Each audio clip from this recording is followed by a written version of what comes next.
Morning বন্ধুরা। আজকে ঘুম থেকে উঠেই জাস্ট বাড়ির সব বিছানা-টিছানা গুছিয়ে সবকিছু পরিষ্কার-টরিষ্কার করে নিজেও স্নান করলাম, পুজো দিলাম, রান্না কমপ্লিট করে জাস্ট এই ঘরে ঢুকলাম। আজকে যেহেতু শিবরাত্রি জানোই, তো আমি শিবরাত্রি পুজো বাড়িতেই আমার যে সিংহাসন আছে, সেই সিংহাসনে বাড়িতে মহাদেবকে মানে শিব ঠাকুরকে পুজো দিই। আ তো ওখানে পুজো-টুজো করে স্নান করে পুজো করে রান্না কমপ্লিট করে আমার ছেলে পাখি পশু ভীষণ ভালোবাসে। ও হচ্ছে অ্যানিমেল লাভার। তাই যখন ওর পড়াশোনা হয়ে যায় তখন এই পাখিদের সাথেই ও খুব সুন্দরভাবে খেলাধুলো করে।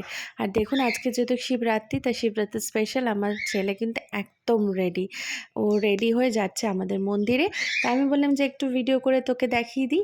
তো দেখুন কত লাজুক ও ভীষণ শাই। আর দেখুন আমাদের মন্দিরে ভিডিওটা আমার ছেলেই করেছে। কত ভিড় হয়েছে, কত লোকজন সব শিবরাত্রির দিন এসছে, কত ভালো লাগছে চারিদিকে ধূপকাঠি, মোমবাতি কত সুন্দর। আর দেখুন মানে লোকে লোক হয়ে গেছে। এত ভালো লাগছে দেখতে। আর স্পেশালি ভালো লাগছে এই শিব মন্দিরটা দেখুন। শিব মন্দিরে কি সুন্দর শিবলিঙ্গের ওখানে দেখুন সবাই জল ঢালছে। কত ভালো লাগছে, তাই না বলুন তো? এই যে ফল আসছে।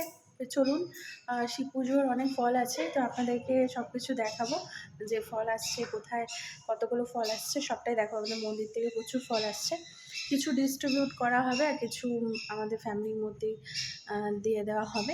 আর কিছু আমাদের মন্দির থেকে যেই সমস্ত ফল আসে, সেই সব ফল কিন্তু আমাদের পাড়া প্রতিবেশী যারা রয়েছে অল্প, অল্প করে সবার বাড়িতে কিছু, কিছু করে দেওয়া হয়। আর অল্প একটু আমার বাড়ির জন্য রাখা হয়, বাদবাকি কিন্তু দিয়ে দেওয়া হয়।